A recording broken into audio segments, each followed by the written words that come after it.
La Universidad de Costa Rica es para todos y todas. Las aulas, la vida universitaria y los micrófonos son nuestros también. Somos parte de la U.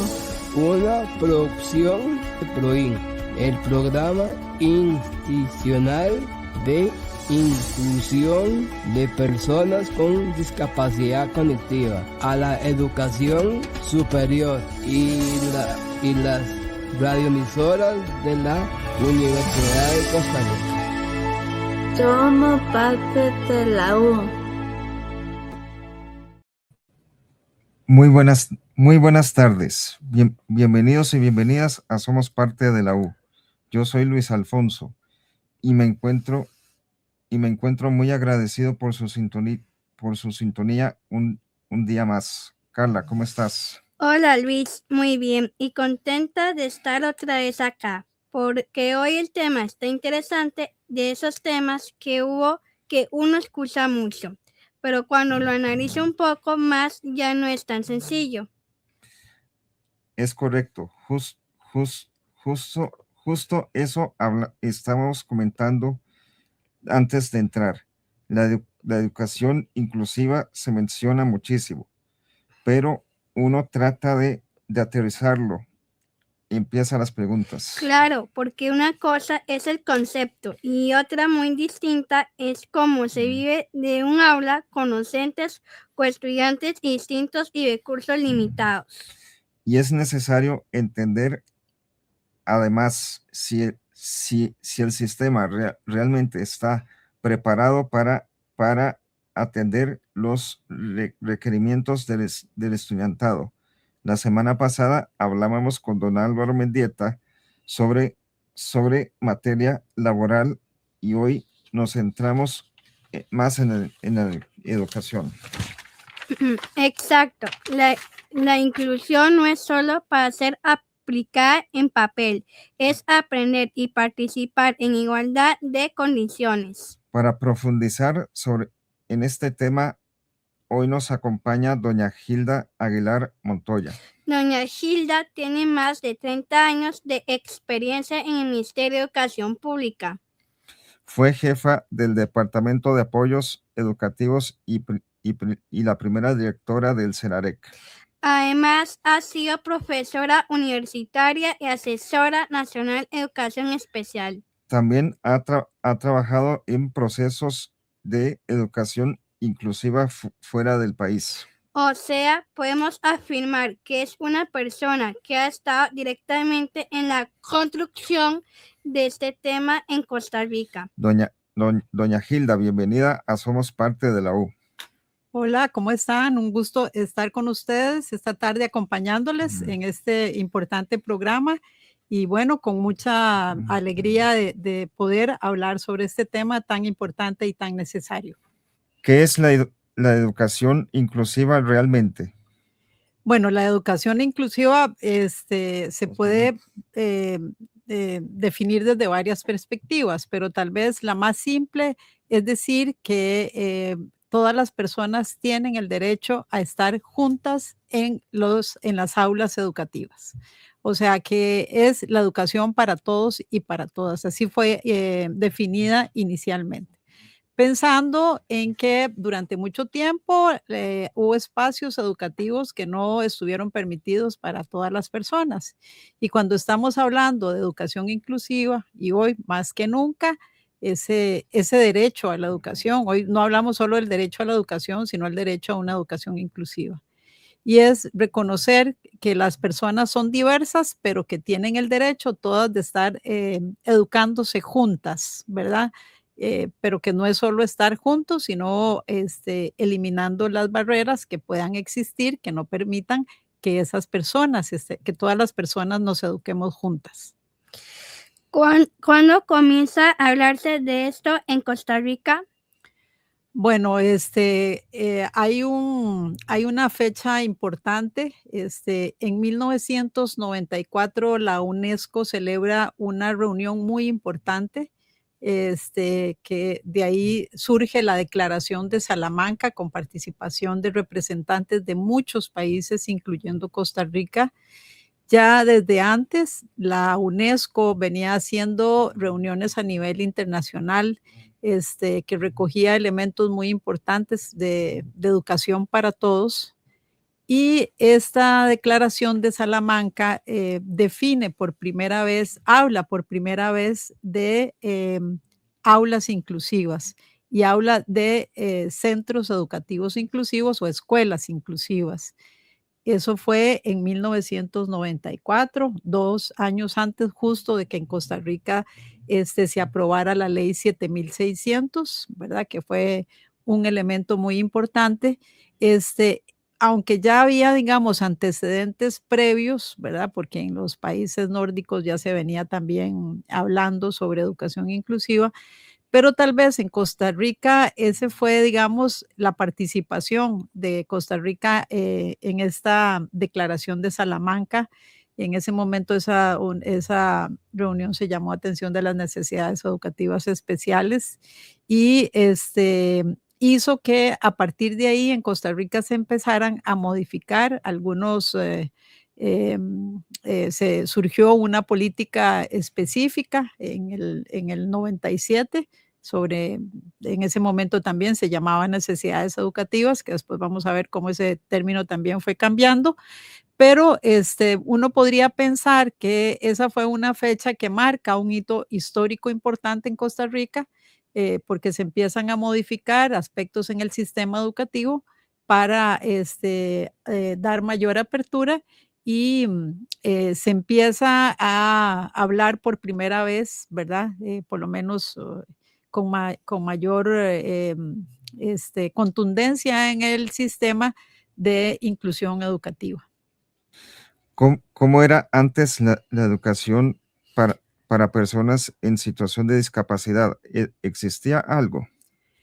Bueno, es que hay que hacer como un recorrido histórico importante, ¿verdad? Y hay una cosa que hay que tal vez entender y reconocer, y tiene que ver justamente con los modelos en discapacidad, ¿verdad? Que posiblemente aquí en este espacio se ha discutido antes. Cuando inicia la educación especial en Costa Rica en los años 40, la gente que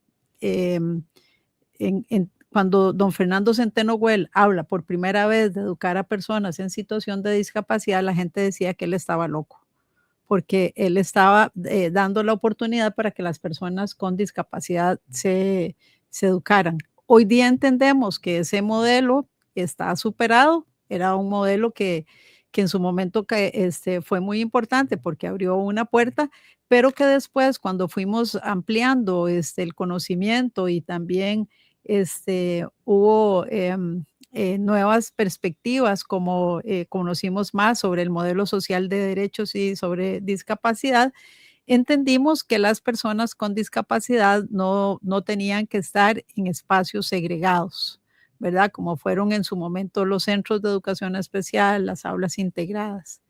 Eso pasamos de los años 40 a los finales de los años 70, que se habló un poco de integración educativa, que era llevar personas con discapacidad a escuelas regulares en espacios específicos como las aulas integradas y por primera vez hay personas con discapacidad visual en las escuelas regulares, más o menos a inicios de los años 80. Eso era integración porque no había ningún cambio, digamos, en el sistema educativo, era solo llevar las personas con estudiantes con discapacidad. En los 90 empieza, digamos, y por eso un elemento importante es la ley 7600, porque antes de que existiera la ley 7600, un director o una directora de escuela podía decir que no aceptaba a un estudiante con discapacidad.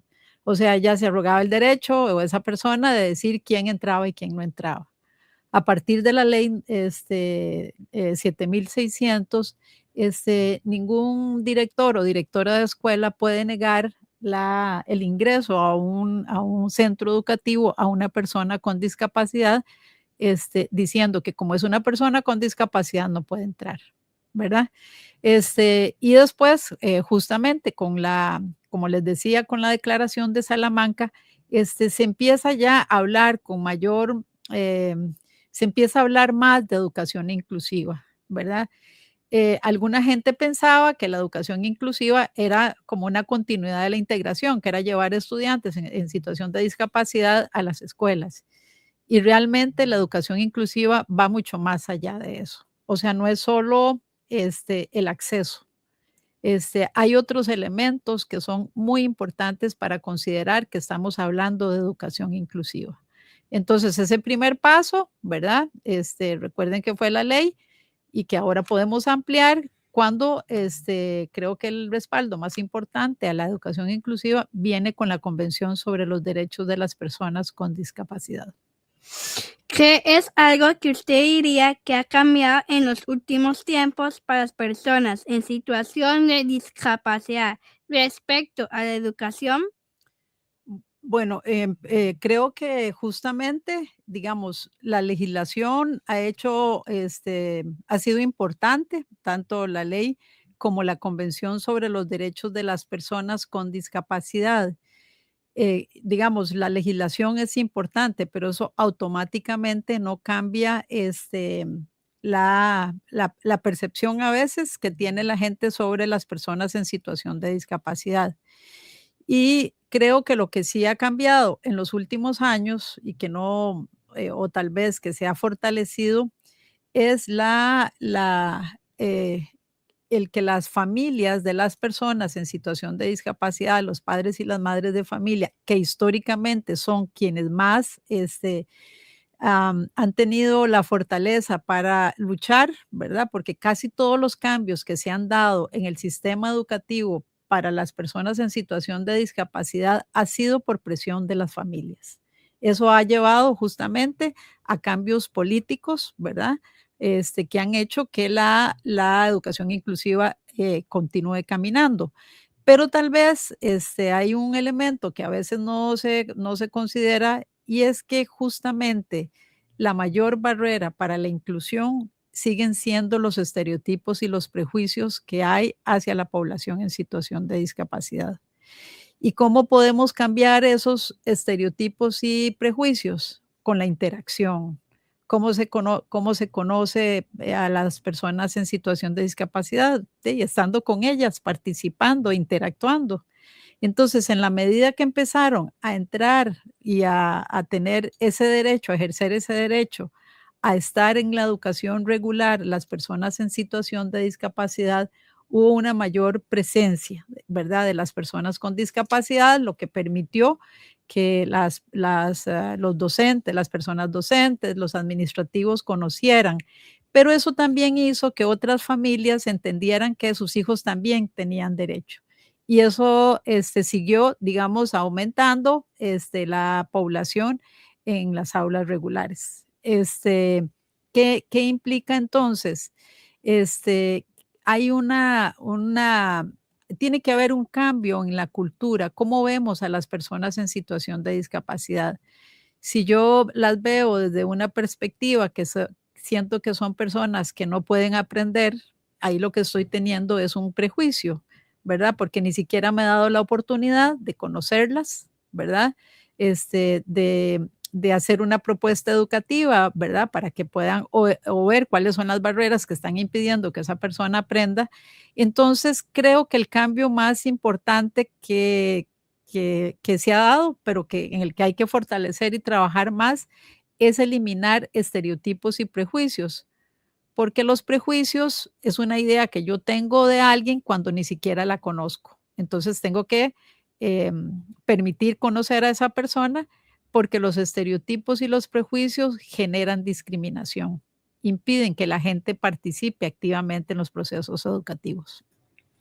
Doña Hilda, ¿cree usted que el concepto de educación educativa es real o sigue siendo una meta, un asunto pendiente? Bueno, muy importante entender que la educación inclusiva no es un fin en sí mismo, ¿verdad? Sino un proceso, ¿verdad? Un proceso de transformación de los sistemas educativos. Una cosa importante de entender es que los sistemas educativos en el mundo entero fueron pensados como si la población fuera homogénea, ¿verdad? Como si todas las personas fueran iguales.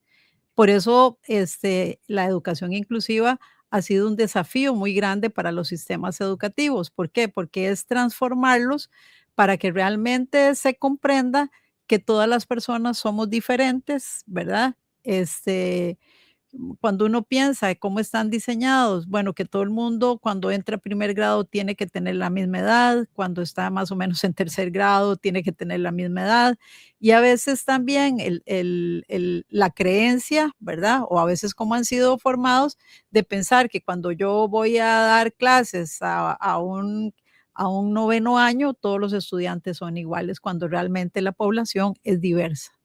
Entonces, creo que cuando hablamos de educación inclusiva hay que entenderla como eso, como un proceso, que tenemos que seguir caminando, ir avanzando, porque tenemos que derribar muchas barreras, cambiar la forma, el diseño. Los sistemas educativos tienen una propuesta, un currículum, ¿verdad? Pensado que todos tenemos que aprender lo mismo en el mismo tiempo y de la misma manera. Y eso realmente no es así, ¿verdad?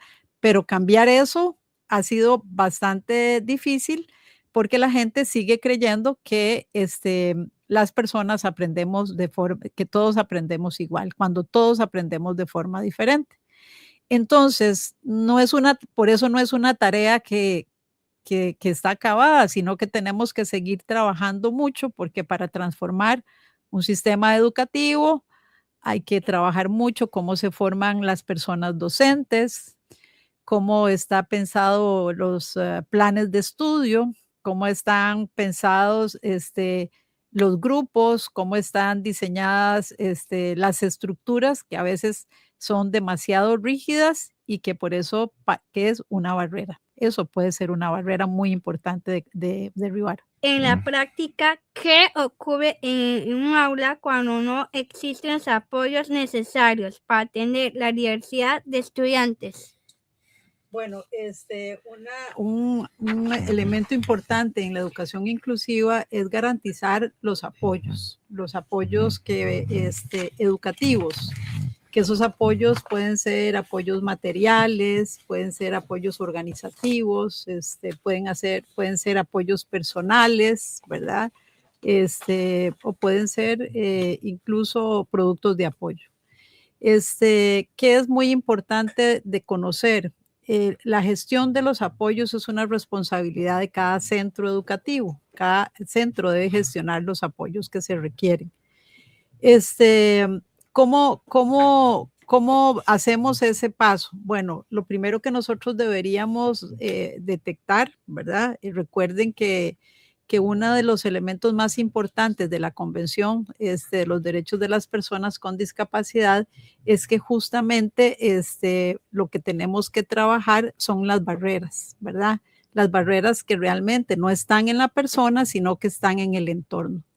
En este caso, cuando hablamos de un centro educativo, esas barreras pueden estar en la propuesta educativa, pueden estar en la organización de horarios, puede ser que esa barrera esté en la forma que la persona está enseñando, ¿verdad? Recuerden que la barrera no es la persona, sino el entorno.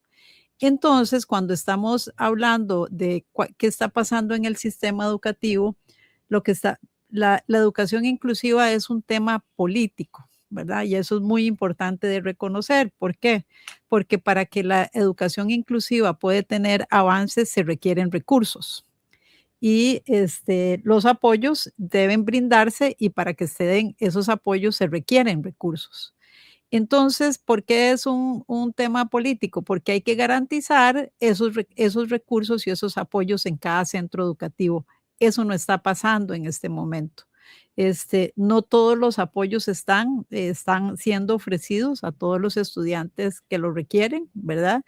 Y por eso es importante luchar mucho por el presupuesto para la educación, porque en ese presupuesto para la educación está también la designación de los recursos de apoyo. como puede ser un docente de apoyo o otorgar un producto de apoyo, porque ese producto de apoyo y ese docente de apoyo es el que nos va a ayudar a eliminar esa barrera que está impidiendo. Vamos a hablar aquí de algo muy importante que son las 3P. Cuando hablamos de educación inclusiva, tenemos que garantizar que haya presencia de los estudiantes en situación de discapacidad, pero tiene que haber participación también de esas personas y también progreso, tienen que estar aprendiendo. Y la otra cosa que voy a aclarar ahora, que la educación inclusiva no se refiere exclusivamente a estudiantes en situación de discapacidad. Cuando estamos hablando que la educación inclusiva es para todos y para todas, estamos sobre todo señalando que hay estudiantes que pueden estar en una situación de vulnerabilidad en un centro educativo y puede ser una persona migrante, puede ser una persona de un territorio indígena, que la persona que esté a cargo de su educación no maneje su lengua materna, lo que pone en desventaja a ese estudiante. Podría ser también un estudiante extranjero que habla otra lengua y llega de pronto al sistema educativo y no conoce el español, entonces va a requerir apoyos. Esos apoyos pueden ser, también recordemos que esos apoyos pueden ser temporales o pueden ser permanentes. Pero para hacer un cierre con esta pregunta que me hacían Carla y Luis, sí se requiere para que los apoyos estén garantizados para todas las personas que los requieran, se requiere que haya una mejor gestión de los recursos en el sistema educativo. Y esa mejor gestión de los recursos implica que se requiere un mejor presupuesto para garantizar todos los apoyos. Y eso es un derecho por el que hay que seguir luchando. ¿Qué tipo de apoyos son fundamentales para que un proceso educativo sea realmente inclusivo? Ajá. Bueno, una cosa importante es que los apoyos son personalizados. Un apoyo puede ser muy beneficioso para una persona, pero para otra no. ¿Qué significa eso? Que cuando yo soy una persona docente, yo tengo que hacer un análisis y ver cuáles son las barreras que están impidiendo que esa persona estudiante realmente esté participando y aprendiendo. Entonces, cuando yo hago esa detección de barreras, ¿verdad? Para eliminar esas barreras, yo tengo que brindar apoyos educativos. Ese apoyo educativo podría ser que esa persona requiera la participación de un docente de apoyo específico, ¿verdad? Para ofrecer un apoyo puntual, ¿verdad? Puede ser un plan de apoyo conductual, puede ser que esa persona requiera aprender braille, puede ser que esa persona requiere que se le haga un ajuste en su currículum y entonces el apoyo va a ser hacer ese ajuste curricular precisamente, que además puede ser un ajuste razonable también, entendido desde la Convención sobre los Derechos de las Personas con Discapacidad. Entonces, es muy importante entender, ¿verdad? Por eso hoy día hemos superado la idea de las adecuaciones curriculares, que era como un checklist, ¿verdad? Que decían, bueno, les vamos a dar tiempo y a todo el mundo le dan más tiempo y tal vez yo no requería más tiempo, requería otra cosa, ¿verdad? Entonces sí es muy importante entender, además, esos apoyos se tienen que estar revisando constantemente porque puede ser que yo en un momento ya no requiera ese apoyo o requiera un nuevo ajuste en el apoyo que se me está brindando. Y eso es muy, muy importante. Que además ese apoyo tiene que preguntarse a la persona, se le tiene que preguntar a la persona cómo se siente con ese apoyo, si siente que realmente eso le está ayudando. Hay que preguntar a veces también a la familia, si hay más de una persona trabajando, digamos que puede ser la docente regular, a veces hay que involucrar al profesor de educación física. Todas las personas que trabajan con esa persona tienen que estar claras y conscientes de cuál es el apoyo que le vamos a dar para eliminar esa barrera. ¿Qué diferencias hay entre las adecuaciones que existen y que se manejan hoy en el sistema educativo? Bueno, voy a contarles una cosa muy interesante que yo me encontré en este país. Cuando las adecuaciones empezaron, más o menos en el 96, 97, este, mm, llegó un momento que este era el país que más adecuaciones curriculares tenía, yo creo, en el mundo entero. Y lo que estaba sucediendo ahí, creo que uno debería hacer otro análisis, es que ante un sistema educativo tan rígido, la única posibilidad de que se hiciera algún ajuste era pedir una adecuación curricular. Entonces, por eso todo el mundo ocupaba una adecuación curricular, porque el sistema era tan rígido que no había entendido que todos aprendemos de forma diferente. Con los años hemos entendido, ¿verdad? Y la Convención sobre los Derechos de las Personas con Discapacidad habla de diseño universal. Y hay una propuesta que fue justamente trasladada cuando empezamos en los años 90 a tener un mejor conocimiento cómo funcionaba el cerebro. Nos dimos cuenta que hay unas redes en el cerebro neuronales que se activan, ¿verdad? Y que además entendimos que todos aprendemos de forma diferente y incursionó el diseño universal para el aprendizaje. ¿Qué significa eso? Que yo cuando diseño una clase tengo que pensar que todas las personas aprenden de forma diferente y que tengo que poner a funcionar todos los sentidos, ¿verdad? Y que tengo que hacer una propuesta de muchas maneras porque todos aprendemos diferente. Si yo enseño de una única manera, podría ser que solo algunos estén aprendiendo, pero si yo lo mismo que voy a enseñar, ¿verdad? Si voy a enseñar cómo es el relieve de Costa Rica, cómo son las montañas o cómo son los ríos, yo tengo que presentarlo de muchas formas para que todas las personas puedan aprender.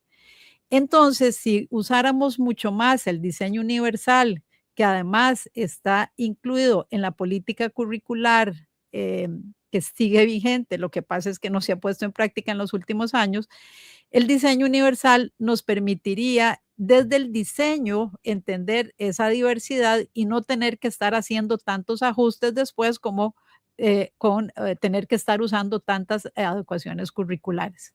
Entonces, si usáramos el diseño universal, posiblemente ya no tendríamos que estar hablando de tantas adecuaciones curriculares.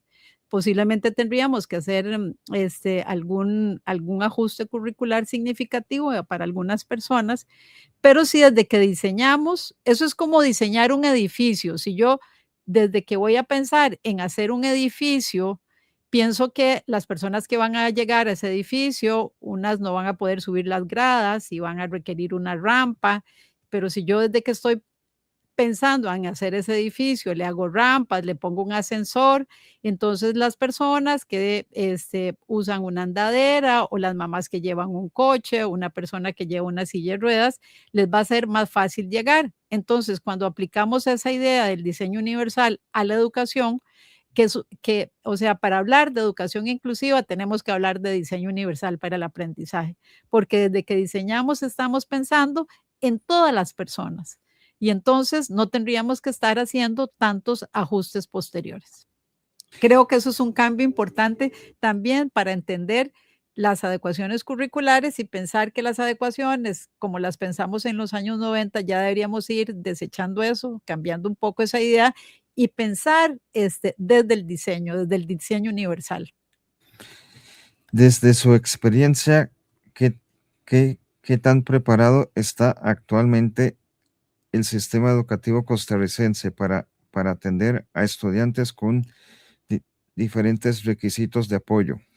Bueno, yo creo que ningún sistema educativo estaba preparado, ¿verdad? Por eso les digo que esto es un proceso.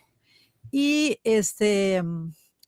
digamos, parte de la preparación ha venido justamente cuando hemos tenido los estudiantes. Ahora, ¿qué sí deberíamos cambiar?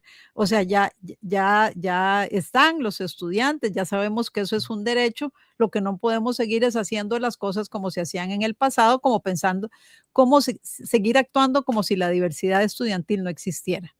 Entonces, ¿qué deberíamos estar haciendo en los sistemas educativos? Bueno, revisando si el currículum es flexible, revisando si la formación de los docentes, de los maestros, las maestras, los profesores en este país, desde que se están formando para ir a atender una diversidad de estudiantes o se siguen formando pensando en que todos los estudiantes son iguales. Tenemos que garantizar que los apoyos estén en todos los centros educativos. En este momento hay una gran inequidad, en algunos lugares hay a veces más apoyos y en otros prácticamente no hay, y eso no debería ser para garantizar una educación inclusiva. ¿Cuáles son las barreras más comunes que enfrentan los estudiantes con discapacidad dentro del aula? Bueno, las barreras más que seguimos viendo, la gente creo que es importante que tenga claro que son las actitudinales y tiene que ver con lo que decía al principio, con los prejuicios y estereotipos que tenemos. Y eso hay que combatirlo justamente con programas como ¿verdad? Porque hay que cambiar la cultura que ha visto con cierto menosprecio a las personas en situación de discapacidad y cambiar eso para que se reconozca el valor de las personas, ¿verdad? Ver la diversidad como una riqueza y no como un problema. Entonces, yo diría que las barreras, ¿por qué sigo diciendo que son las más importantes? Porque, por ejemplo, quien puede cambiar mucho cómo es recibido una persona estudiante en un aula es esa persona docente. Si esa persona docente sigue teniendo prejuicios y estereotipos, esa va a ser la mayor barrera para que esa persona pueda sentirse acogido en un centro educativo. Si yo soy la persona administradora de un centro educativo y sigo teniendo una mala actitud hacia la población con discapacidad, me va a ser muy difícil hacer una gestión de centro para que ese centro se convierta en un centro educativo inclusivo. Si yo soy la persona encargada de gestionar el presupuesto en una institución para que las personas con discapacidad puedan tener acceso y participación, si yo tengo barreras actitudinales hacia la población con discapacidad, no voy a hacer una buena gestión de ese presupuesto para que la población se vea beneficiada. Entonces, creo que se tiene que seguir trabajando mucho en cambiar, en eliminar esas ideas que hay hacia la población en situación de discapacidad. Eliminar esas ideas de los eternos niños o de que son personas que no pueden, que no lo van a lograr, cuando ni siquiera le hemos dado la oportunidad de participar y de estar. Entonces, esas barreras, por supuesto, para mí siguen siendo las más importantes y creo que a veces las un poco difíciles de combatir, porque a veces la gente ni siquiera se ha dado cuenta que tiene esos estereotipos, ¿verdad? O que tiene esos prejuicios. Por eso hay que indagar un poco y mover a la gente, enfrentarla a esos estereotipos y a esos prejuicios para poderlos cambiar. Y por supuesto que las otras barreras, que son las de comunicación, una que es muy importante, ¿verdad? Las barreras comunicativas, cómo están llegando los mensajes o cómo la población con discapacidad realmente está pudiendo comunicarse, teniendo espacios como para comunicarse. Las otras barreras son, porque generalmente la gente siempre está pensando solo en las barreras arquitectónicas. Claro que son muy complejas y muy difíciles, pero no son las únicas, ¿verdad? Así es que hay que también volver la mirada y ver esas otras barreras y sigo insistiendo que son esa actitud que no permite, que no da espacio y participación a las personas en situación de discapacidad para seguir avanzando, porque tiene que ver precisamente hay un principio básico en la Convención sobre los Derechos de las Personas con Discapacidad que tiene que ver con la accesibilidad. O sea, si no hacemos accesible todos los servicios, todas las propuestas, todo lo que estamos ofreciendo en nuestra sociedad, si no lo hacemos accesible a las personas en situación de discapacidad, no podemos hacer accesible la educación, el empleo, la salud, recordando además que la educación es un derecho nuclear que justamente nos permite, si hemos tenido acceso a una educación de calidad, vamos a tener posibilidades de tener acceso a la salud, al empleo, a la recreación, a la cultura. Es muy importante. Existe normativa y lineamientos sobre inclusión. ¿Qué pasa cuando esos lineamientos no se aplican en la práctica? Sí tenemos, bueno, yo ya he mencionado dos muy importantes, que es, digamos, la ley 7600, pero creo que incluso la ley todavía tiene resabios, a mi parecer, resabios de un modelo médico rehabilitador, y creo que la ley 8661, la Convención sobre los Derechos de las Personas con Discapacidad, es el más claro en términos de educación inclusiva. Pero también hay un decreto de inclusión que se hizo, se publicó creo que en el 2018, y que salió a partir de un Congreso Nacional sobre Educación Inclusiva para Personas con Discapacidad, así se llamaba, se hizo en el 2015. Y el pensar, el sentir y todos los aportes de los participantes en ese congreso, que eran personas en situación de discapacidad, sus familias, muchas instituciones del Estado, surge ese decreto de inclusión que tiene aspectos como señala, por ejemplo, que los apoyos educativos deben seguirse dando a lo largo de todo el proceso educativo. Hoy sabemos que uno de los mayores desafíos están en la educación secundaria, casi todos los apoyos están en la primaria y en la secundaria no hay suficientes, y creo que igual debería ser para la educación universitaria. También habla de la importancia de cómo seguir trabajando en los recursos, en el presupuesto para los servicios de apoyo. Tiene elementos muy importantes, ¿verdad? Relacionados con el quehacer del sistema educativo y la necesidad, por ejemplo, para pruebas nacionales, toca aspectos muy variados, ¿verdad? Que tienen que ver cómo, digamos, una política de inclusión debería estar más firme.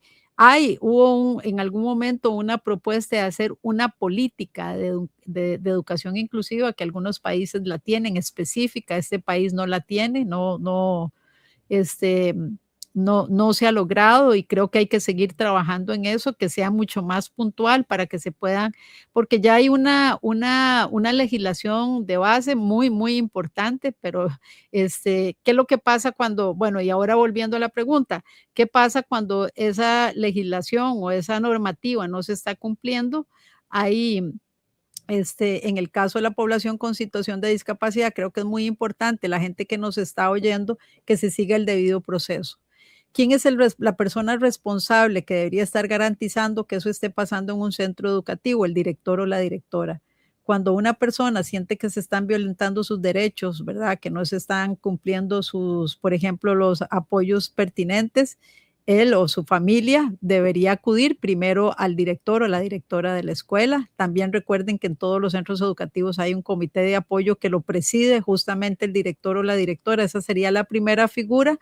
Si no hay una respuesta oportuna, se debe escalar hacia el supervisor o la supervisora del centro educativo, que digamos ese es el jefe o la jefe del director y la directora. Y si ahí no hay una respuesta oportuna, debe acudirse a la dirección regional. Ahí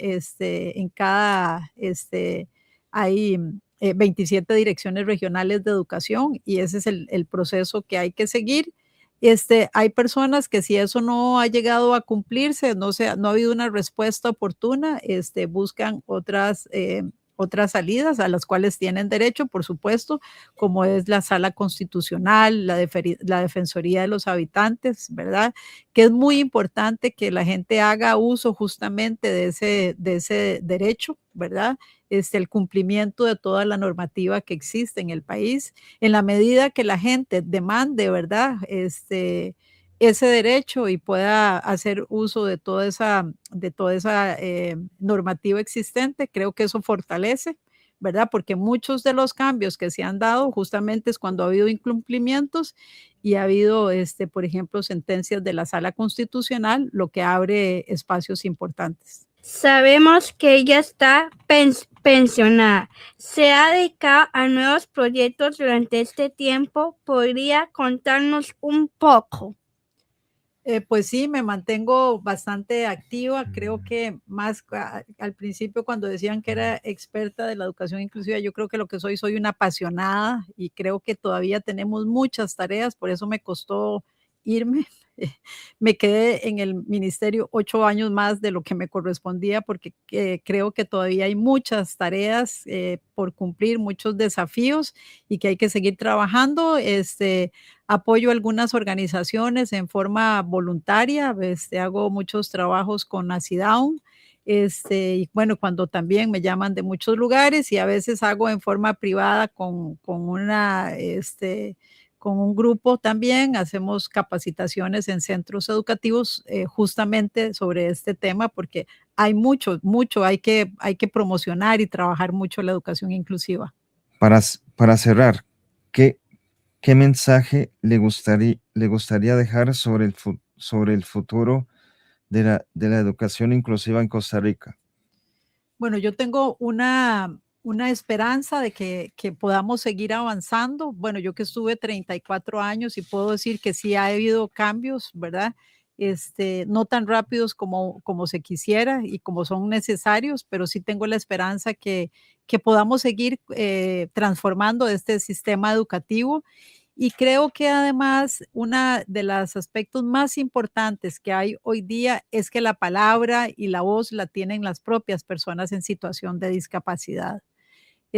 Ya no necesitan ser representadas, sino que son las propias personas las que están haciendo una demanda permanente de avances en la educación inclusiva y yo creo que eso es satisfactorio, pero también es esperanzador de que las cosas tienen que estar cambiando, estar en un espacio como el de hoy, ¿verdad? Que mis dos personas que me están entrevistando son personas en situación de discapacidad.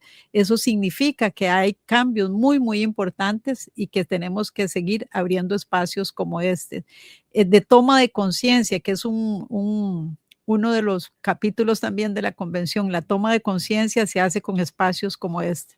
Y entonces, si tenemos esa oportunidad, hay que seguir trabajando en eso. Quiero agradecer justamente este espacio y espero que no sea la única oportunidad porque la educación inclusiva es un tema amplio y a veces no nos da chance de cubrir todo, pero bueno, creo que ha sido una excelente oportunidad.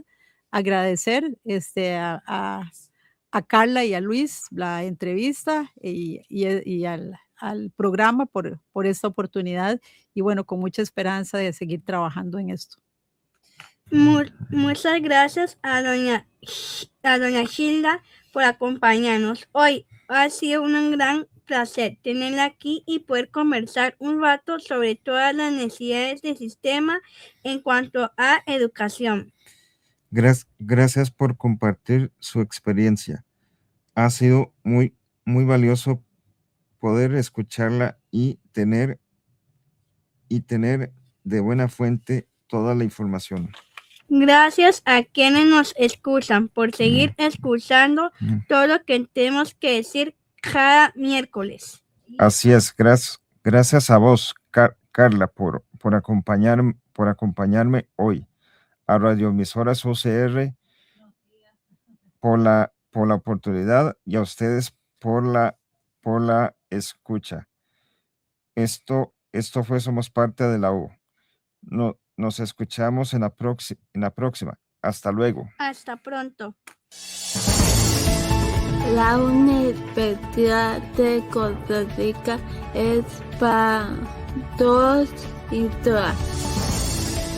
Las aulas, la vida universitaria y los micrófonos son nuestros también.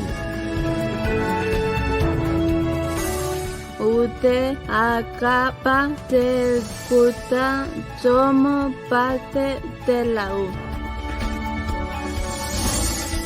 Una producción de PROIN, el programa institucional de inclusión de personas con discapacidad cognitiva a la educación superior y de las radioemisoras de la Universidad de Costa Rica.